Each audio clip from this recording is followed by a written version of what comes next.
Arianes! Full ahead! Ako'y naging apprentice sa edad ko na 11. Sumapa ako sa isang barko na wala akong kaalam-alam. Tanging nalalaman sa eskwela ang laman ng aking utak. Di ko alam na ang trabaho pala dito ay hinayuma. Sa araw-araw na gawain na para bang parusa.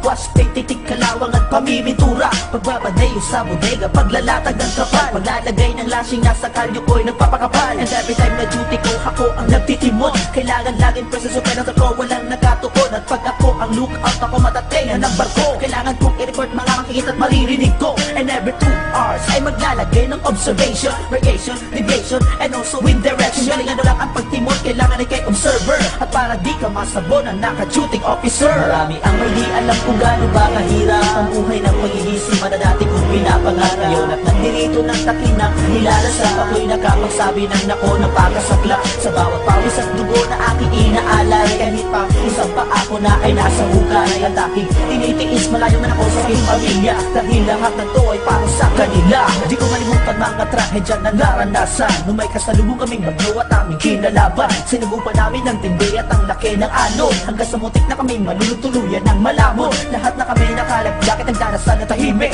kasi ang aming makina'y malapit ng tumirik. Pag namatay ang aming makina, kami lagot na. Buti na lamang at kami ay may nakitang isla. Kami tumago at nahupa muna ang bagyo. Kaso kami tagilid kasi may butas sa aming barko. Kaya tumawag kami ng diver at agad pinasisid, habang ang barko namin ay patuloy pa rin sa pagtagilid. Lahat ng kamalasan yun kami ay nakatakas. Iyan ay dahil sa malakas kami sa taas. Salamat sa Panginoon na sa amin ay nagligtas, at siyang gumagabay sa tinatahak naming landas. Marami ang may di alam kung gaano ba kahirap ang buhay ng paghihisima na dati kong pinapangarap. Ngayon at nandirito ng takinang nilalasap, ako'y nakapagsabi ng nako na pakasaklap. Sa bawat pawis at dugo na aking inaalay, kahit pa isang pa ako na ay nasa hukay. At aking tinitiis, malayo man ako sa aking pamilya, dahil lahat ng to ay para sa kanila. Ngayon ako ay nandirito, tinatahak ko na kahit gaano pa kahirap aking kinakaya. Mga trabaho mabigat, baliwala na sa'kin, kasi halos araw-araw ito aking gawain.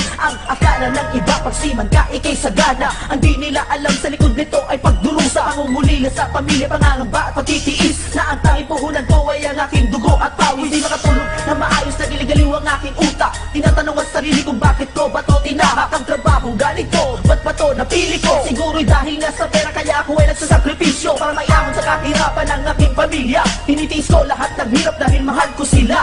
Sana lang mga pangarap ko'y aking makamtan, na balang araw si Yongas ay maging kapitan. Marami ang may di alam kung gaano ba kahirap ang buhay ng paghihisima na dati kong pinapangarap. Ngayon at nandirito ng takinang nilalasap, ako'y nakapagsabi ng nako na pakasaklap. Sa bawat pawis at dugo na aking inaalay, kahit pa isang pa ako na ay nasa hukay. At aking tinitiis, malayo man ako sa aking pamilya, dahil lahat ng to ay para sa kanila. Marami ang may di alam kung gaano ba kahirap ang buhay ng paghihisima na dati kong pinapangarap. Ngayon at nandirito ng takinang nilalasap, ako'y nakapagsabi ng nako na pakasaklap. Sa bawat pawis at dugo na aking inaalay, kahit pa isang pa ako na ay nasa hukay. At aking tinitiis, malayo man ako sa aking pamilya, dahil lahat ng to ay para sa kanila.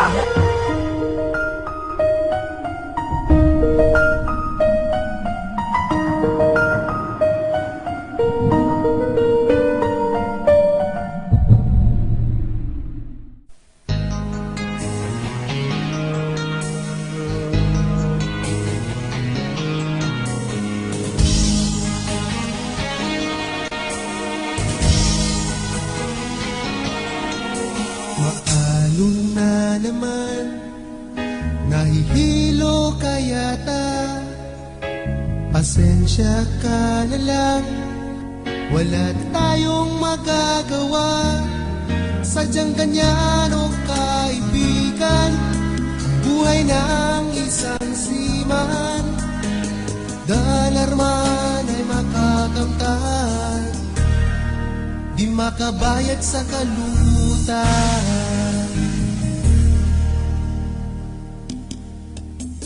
Ang tanging hinihiling mo sa aking asawa, sana'y di niya magagawa ang magtansila bang ako'y wala. Tukso sana'y iwasan, alisin sa isipan.